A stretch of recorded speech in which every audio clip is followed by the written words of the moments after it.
അസ്സലാമു അലൈക്കും വറഹ്മത്തുള്ളാഹ്. വിനയം കൊണ്ട് എളിമ കൊണ്ട് വലിയ ഉന്നതങ്ങൾ കെട്ടിപ്പടുക്കിയവരെ ചരിത്രത്തിൽ നിന്നൊക്കെ നമുക്ക് വായിച്ചെടുക്കാൻ സാധിക്കും. അതിലേക്ക് ഉപോത്ബലകമായിട്ടാണ് മഹത്തുക്കൾ പാടിവെച്ചത്.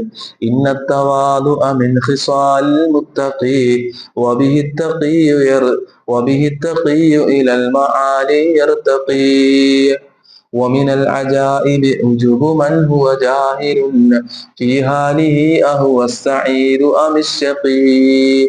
വളരെ അർത്ഥവത്താകുന്ന സുന്ദരമാകുന്ന ആശയങ്ങളുള്ള ഒരു വരിയാണ് കവി പാടിവെക്കുന്നത്.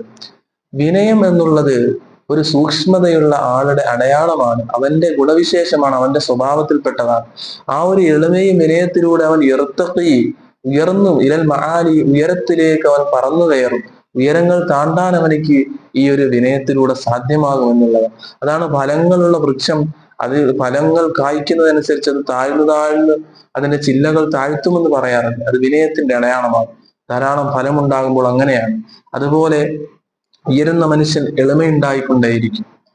അതേസമയം അഹങ്കാരികളായി നടക്കുന്നവരുടെ കാര്യത്തിൽ വല്ലാത്ത അത്ഭുതം, അതും കവി പാടുന്നു. വമിനൽ അജാഇബി ഉജൂബു മൻ ഹുവ ജാഹിലും.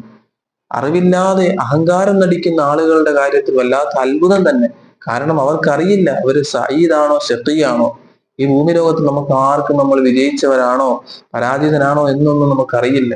ആ ഒരു വിഷയത്തിൽ അറിവില്ലാഞ്ഞിട്ടും അഹങ്കാരത്തോടുകൂടി നടക്കുന്ന ആളുകൾ, അവരുടെ വിഷയത്തിൽ വല്ലാത്ത അത്ഭുതം തന്നെ. എത്രയോ ആശയസുന്ദരമാകുന്ന മനോഹരമാകുന്ന വരികളാണ്. അർത്ഥവത്താകുന്ന ഈ വരികളിൽ ചിന്തിക്കുന്നവർക്ക് ദൃഷ്ടാന്തമുണ്ട്. അള്ളാഹു നമ്മെ അനുഗ്രഹിക്കുമാറാകട്ടെ. അസ്സലാമു അലൈക്കും വറഹ്മത്തുള്ളാഹി.